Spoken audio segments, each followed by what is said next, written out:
جاهزين؟ ما شاء الله. هنقصص الريش. يلا بينا. استنوا معايا عشان ما اطولش عليكم واقول لكم تيجي تقصوا الريش ازاي. تمام.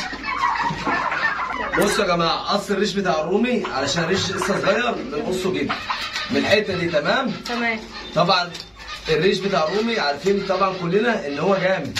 طبعا. طيب احنا بنقصه ليه؟ لان طبيعي ان الرومي ده اول ما هيطلع على السطح هيطير على طول. فعلا. والرومي لو طار عامل زي الحمام كده في الطير. صح. ما تستغربش اللي انا بقوله لك. الرومي بالذات لو طار عامل زي الحمام، يعني هتنساه. السلام عليكم ورحمة الله وبركاته. صلى على الحبيب. صباح الفل على كل اخواتنا وحبايبنا. صباح الجمال على احلى متابعين قناه مصطفى محمد. يلا بينا بقى نجهز كده الاماكن للطيور يا جماعه اللي احنا هندخلها ان شاء رب العالمين. طيور الموسم بتاع رمضان، كل سنه وانتم طيبين. معانا بقى ايه اخت حليم الصغيره اهي في الشارع. اقفي يا حليم خدي. مشرفه على النظافه صح كده؟ دي مشرفه. اعملوا لنا لايك. قولوا لهم اعملوا لايك. ايوه كده.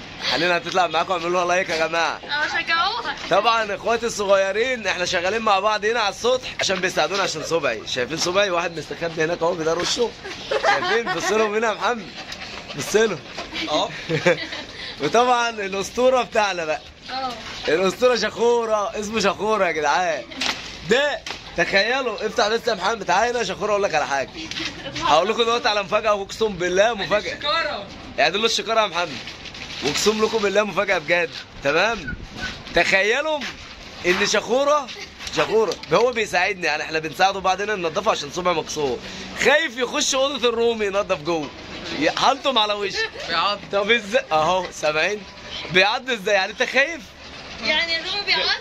خايف من الرومي؟ وبعدين يا محمد في الموضوع ده يا محمد؟ والله يعني مش عارف عن مصطفى العم.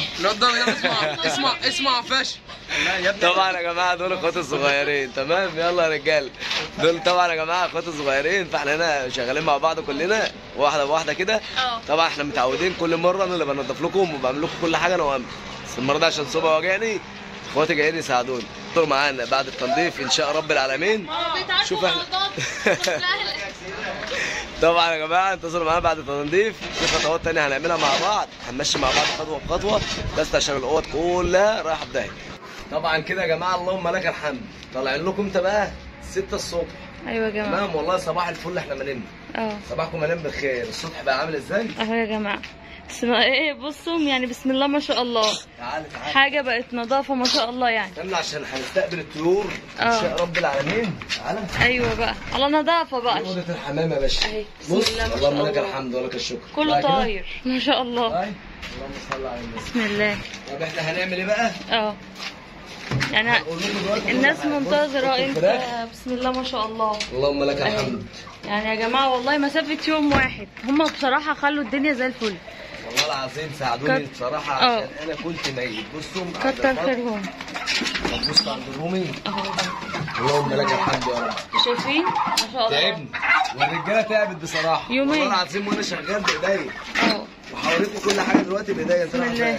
البط طالع. بقى الخطوه اللي بعد التنظيف على طول بنعمل ايه بقى؟ بنعقم الارضيات كلها، بس انا عقمت بالليل ما عرفتش اصور معاكم. تمام؟ صح الاضاءه بس بقت وحشه معانا واحنا زي الزفت بجد والله. كنا شغالين على الكشافات بس. حتى بصوا مكان التعقيم مكان الميه. اللهم لك الحمد ولك الشكر على كل حال. تمام. فاحنا لازم نشتغل كده ايدينا بايدين بعض. عرفهم برضو بالراحه ايه التعقيمات اللي هم المفروض يجيبوها بس من الصيدليه البيطري.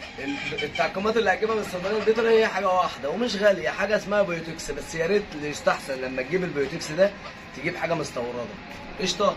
تمام. حاجه مستورده. بصراحه انا هقول لكم على حاجه، الممحرات اللي جه اشتغل عندي في البيت عذبنا احلى عذاب وبهدلنا معاه احلى بهدله قسما بعزه وجلاله الله. يعني ربنا وحده اللي يعلم كميه البهدله اللي احنا اتبهدلناها مع الراجل ده، وبهدل لنا الدنيا وشال لنا السلك من هنا. ما دي مشكله بقى. الباب بتاع الحمام اللي تحت وبقى ياخد بصوا واقسم بدين الله ما ساب لي حاجه. يعني بهدلنا ومرمطنا. حتى الطشت يا جماعه والله بقوا ياخدوه يمحروا بالنور. حتى الطشت اهو. والله العظيم واخدينهم محرين فيه اهو. يعني باظ الطشت باظ. والمصحف الشريف ما سابوا لنا اي حاجه في البيت الا لما عملوا معانا فوق الغلط. هعمل ايه بقى؟ نطلع الطيور مع بعضنا، بس الاول عايز اقفل ايه؟ ايوه عليك نور. عايزين نقفل. لو طلعت الطيور اوريدي طبعا ان الطيور كلها هتلاقيها طايره. صح. تمام. اتفرج معانا الفيديو للاخر علشان الطيور اللي هتطلع في طيور اول مره هتطلع على السطح هتقابلك على السطح. صح. حاجه جميله جدا. مفاجآت بقى. ولسه معانا شويه حاجات كده هنعملهم مع بعض. لو الفيديو يعني ايه مش عايزين نطول عليكم، في حاجات هنوريها لكم النهارده وفي فيديو تاني ان شاء الله هنوريكم برضو ايه حاجات جامده يعني. احلى كلام. زي ما احنا شايفين مع بعض، اهم حاجه تظبيط المكان. ظبط مكانك تجيب طيورك وانت مرتاح وتعقم، طبعا ده اهم حاجه. لسه يا باشا بص معانا. بصوا بقى، بصوا الجمال كده. عملنا السطح زي ما كان، واللي عايز طريقه تركيب السلك ده بالعيدان بتاعته الخشب يقول لي وانا ابعت له اللينك. ليه احنا بنعمل السلك كده؟ علشان الطيور ما تنطش. صح. تمام. حفاظ عليها. صح. عشان احنا هنطلع اول مره طيور هنا، هتشوفوا انتوا دلوقتي قدام عينيكم ممكن تلاقي الطيور بتطير. صح. تمام. فلو طارت يبقى السلك يحوش ان شاء رب العالمين. تمام. ان شاء الله اعمل سلك اي حاجه، اي سلك، اي نوع، اي سلك. تمام. تصوروا معانا اللي جاي كده يا جماعه. برضو سدينا معاكم فتحه الشباك ديت بشكاره زي ما مصطفى قال لكم.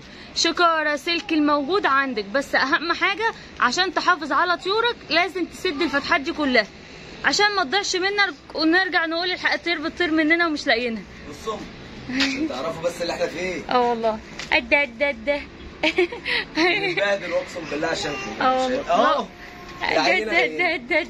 العينه باينه. ايه جابك هنا سوسو يا سوسو؟ نطلع البطه اللي هتطير عليها. طب اعمل ايه؟ لا شيلها يا عم، وانا مستغنيه عنها ولا ايه؟ صح كده؟ صح كده. بتاعت الفيديو. تمام. نعمل ايه بقى؟ نعمل ايه؟ نشيل الحندوس الصغير ده. يلا بينا. بسم الله. صاحيه معانا بدري يعني. انت صاحيه ليه؟ صاحيه ليه يا سوسو؟ انت ما نمتيش ليه؟ ايه بص يا سلام الله. بسم الله. ايوه انا تطلع براحتها كده. بسم الله ما شاء الله.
انتوا شايفين كده الرومي ده كده يا جماعه؟ ما شاء الله. ان شاء الله كل ده هيطلع مع بعض بفضل الله عز وجل. بس قبل ما يطلع نعمل ايه بقى؟ ايوه بقى. شايفين؟ ما شاء الله. هنقصص الريش. يلا بينا. استنوا معانا عشان ما اطولش عليكم واقول لكم تيجي تقصوا الريش ازاي. تمام. بصوا يا جماعه، قص الريش بتاع الرومي علشان الريش لسه صغير بنقصه جدا من الحته دي. تمام؟ طبعا الريش بتاع الرومي عارفين طبعا كلنا ان هو جامد. طبعا. طيب احنا بنقصه ليه؟ لان طبيعي ان الرومي ده اول ما هيطلع على السطح هيطير على طول. فعلا. والرومي لو طار عامل زي الحمام كده في الطير. صح. ما تستغربش اللي انا بقوله لك. الرومي بالذات لو طار عامل زي الحمام، يعني هتنساه. كده يا حبايب قلبي زي ما احنا شايفين مع بعض، بسم الله ما شاء الله، طلعنا قطيع الرومي على السطح. اول حاجه عشان نوسع له المكان وما يقعدش في الحيطه يحكحك بنفسه وينزل ريش. بسم الله ما شاء الله، اللهم صل على النبي. ايوه ما شاء الله. ادي لطيورك بقى، خرجت على السطح بقى في وسط مكان لسه اول مره جديد، عشان شايفين بعض وعمالين يتعاركوا مع بعض. اديهم شويه اكل، شويه اكل، بواقي اكل اللي موجود عندك تديهولهم عشان يقعدوا ياكلوا فيه وما يضربوش في بعض. بسم الله ما شاء الله، اللهم صل على النبي. ايوه كده نطر، خلي السطح يملى خير ما شاء الله. اللهم صل على النبي. شايفين يا جماعه حلاوه الرومي؟ بالله عليكم لما كان محبوس كان باين ولا لما طلعناه على السطح بان معاكم اكتر؟ يا ريت ترد علينا في التعليقات وتقولوا لنا ايه رايكم. بسم الله ما شاء الله، اللهم صل على النبي. الله اكبر. في وسط الفراخ والديكور البط ما شاء الله، حاجه تفتح النفس. شايفين الجمال؟ كله بياكل اهو من على الارض، ما فيش اي مشكله، ما عندناش اي مشاكل باذن الله. اللي عايز يعمل الخطوه دي اهم حاجه بس يقص طريقه صحيحه لقص الرومي بس. خلي عينك حلوه. بسم الله ما شاء الله ما شاء الله. اللهم صل على النبي. عليه الصلاه والسلام. هقول ما شاء الله وربنا يزيدنا ويزيدك خير الدنيا كله يا رب. عايزين والله خير الدنيا عندك. تمام. مشي بقى معانا على الخطوات الجايه عشان الفيديوهات اللي جايه اهي فيها طخ على طول. يلا بقى مصطفى. مفيش هزار ولا فيش كلمه في نار. يلا باذن الله. والله الفيديوهات اللي جايه هتعجبكم باذن واحد احد. صباحكم مليان بالخير والرزق والسعاده والتفاؤل. ما شاء الله. الفيديو عجبكم اعملوا لايك. يا ريت. صباح الفل. صباح الجمال. انا صبح مكسور. وريتكم انت واحنا نايمينها على قش. والله. متبهدلين احنا بهدله بجد. يلا بينا. يلا. السلام عليكم ورحمه الله وبركاته.